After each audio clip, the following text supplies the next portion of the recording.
जोहार। आदिवासी कार्यक्रम जोहार इंडिया में आपका हार्दिक अभिनंदन। मैं हूं मुक्ति तिर्की।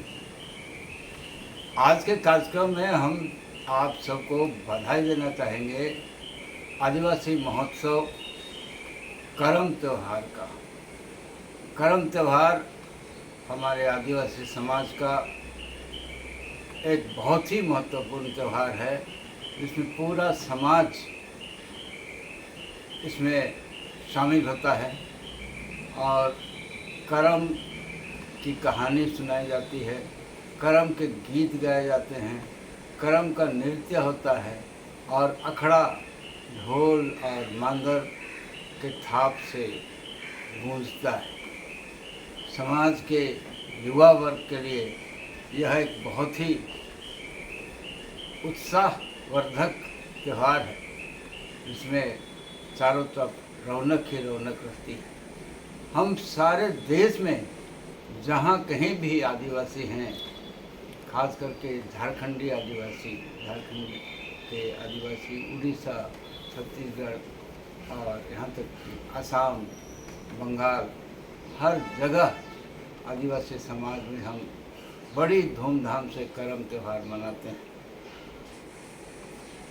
करम त्यौहार मनाते हैं और इस समारोह में हम आज याद दिलाना चाहेंगे इस समारोह के जरिए सरकार को कि आदिवासियों का त्यौहार, आदिवासियों का ये आस्था, आदिवासियों का रीति रिवाज 5000 साल पुराना है, लेकिन आज तक आदिवासियों के धार्मिक आस्था को संवैधानिक मान्यता नहीं मिली, जबकि झारखंड विधानसभा, छत्तीसगढ़ विधानसभा और पश्चिम बंगाल विधानसभा ने भी इस विषय में प्रस्ताव पारित करके केंद्र सरकार को भेज रखा है, लेकिन केंद्र सरकार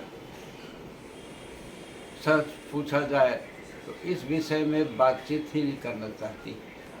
ना केंद्र सरकार ना संसद इस विषय में कोई चर्चा करता है, जबकि खुद देश की राष्ट्रपति हमारे आदिवासी समाज की सदस्य हैं। लेकिन आदिवासी समाज का दुर्भाग्य है कि हमारे ही धार्मिक आस्था को संवैधानिक मान्यता नहीं मिली, जबकि सभी अन्य धर्मों को मान्यता मिली हुई, जिनकी संख्या हमारे आदिवासियों की संख्या से भी कम है, उन्हें भी मान्यता मिली हुई। तो हम आदिवासियों ने क्या कसूर किया कि हमारे धर्म की मान्यता को पेंडिंग में रख दिया गया, पेंडिंग में रख दिया गया। कहा जाता है बहानेबाजी में कि साहब आपका आदिवासी धर्म में एकरूपता नहीं है, गोंडी लोग अलग धर्म मनाते हैं, संथाल अलग, कुड़ुख अलग, मुंडा अलग, इस ढंग से किसको मान्यता दे, यह कहता है भारत सरकार, और इस तरह से टाल दिया जाता है। लेकिन हम पूछते हैं, चाहते हैं कि विभिन्न समुदाय, विभिन्न धार्मिक रीति रिवाज में अलग अलग गुटबाजी तो हर जगह है। किस धर्म में गुटबाजी नहीं है? ईसाई धर्म में गुटबाजी है, बुद्धिस्ट में शुरू से ही गुटबाजी है, जैन में है, सिख में है, मुस्लिम में है। तो जब सभी धर्म में जो अलग अलग गुट है होते हुए भी उनको मान्यता है, तो आदिवासियों के साथ ये बहानेबाजी क्यों की जाती है? फिर भी हम अपना आवाज़ बुलंद करेंगे। देश के 15 करोड़ आदिवासी अपनी आवाज़ को बुलंद करेंगे और जीत हासिल करेंगे। कामयाब हम ज़रूर कामयाब होंगे। जय आदिवासी, जय हिंद।